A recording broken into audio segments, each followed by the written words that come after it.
May good news ako sa'yo. May tumutulong na sa akin. Mukha naman siya mapagkakatiwalaan eh. Tulungan ko pa rin si Ikit. Pagbaon na siya sa utang na loob sa akin, madali ko na lang siya mako-convince na layuan si Matthew. Tama na ho yan. Listen talaga. Hello, sino to? Mamaya na po yan. Baka mahuli tayo. Teka lang, Pabi na ba? Hoy! Saan kayo pumunta? Simula mo na! I can't. Anong I can't? Alalahanin mo kung anong ginawa nila sa mami mo. Pauwi na rin naman ako. Sige na, malapit na ako sa bahay. Sige.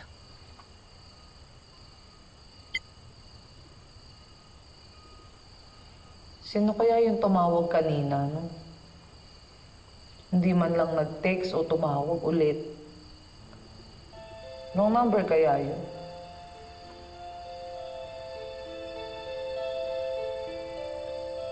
Pero kung may message o call na gusto ko ma-receive, gusto ko yung galing kay Miss May.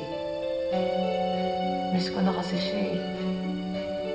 Kamusta na kaya siya?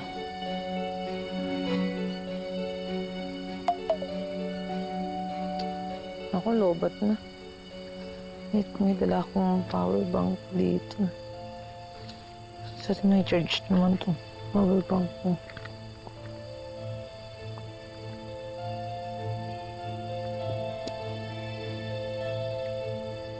Aray.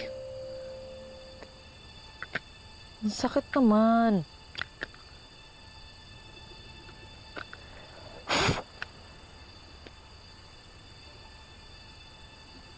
Diyos ko, ako na lang.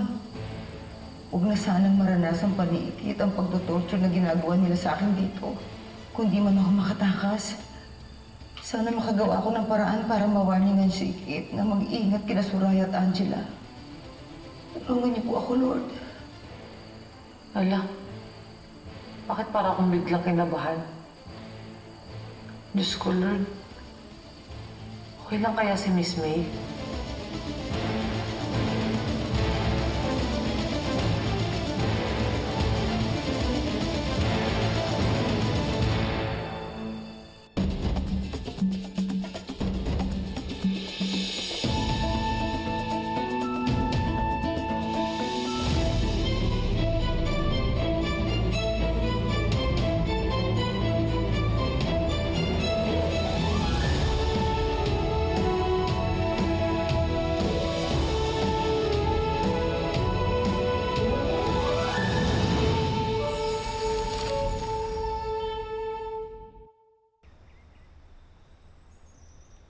Ikit, Ay. you wanted to see me?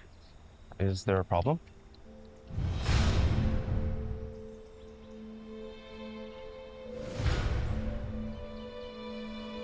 Hey, really don't need to be doing that, you know? Hindi, sir. Kailangan po. Kasi baka nakasira pa ako dito sa aesthetic ng resort nyo eh. Saka baka mandiri po sa akin yung mga turista. Sir, pasensya na po kayo sa storbo pero kasi nag-aalala po talaga ako, hindi po talaga ako mapakali. Naisip po talaga si Miss May. Halos hindi po ako nakatulog talaga kagabi. Ano, kamusta na po ba siya? Okay lang po ba siya? Sir, nagme-message po ako sa kanya tsaka tumatawag din po ako pero hindi po siya sumasagot. Hanggang kailan po ba siya magluluksa? Hanggang kailan niya po ba ipagluluksa si Emily in Paris? Kasabi po sa kanya, miss na miss ko po sa... At saka, kailan po siya uuwi? Yeah, I understand you.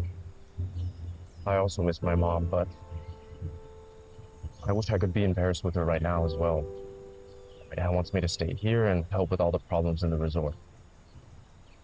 Naiintindihan ko naman po na ni Miss May kasi syempre, unawiyain naman po siya, di ba?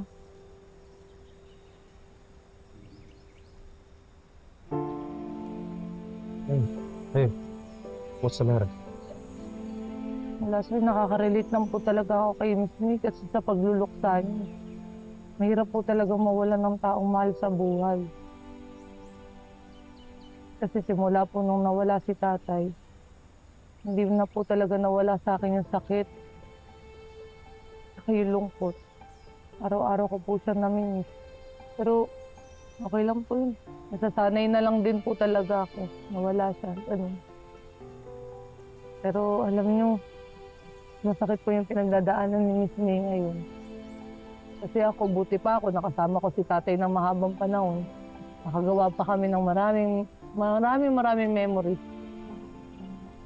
Nung namatay siya, napaglamayan pa namin siya. Nailibing pa namin siya. Pero si Miss May, hindi niya yung nagawa kay Emily. I can't imagine what's going on with my mom right now. But when she gets back, I'll make sure Drew and I spend as much time with her as we can. Mabuti yun, sir.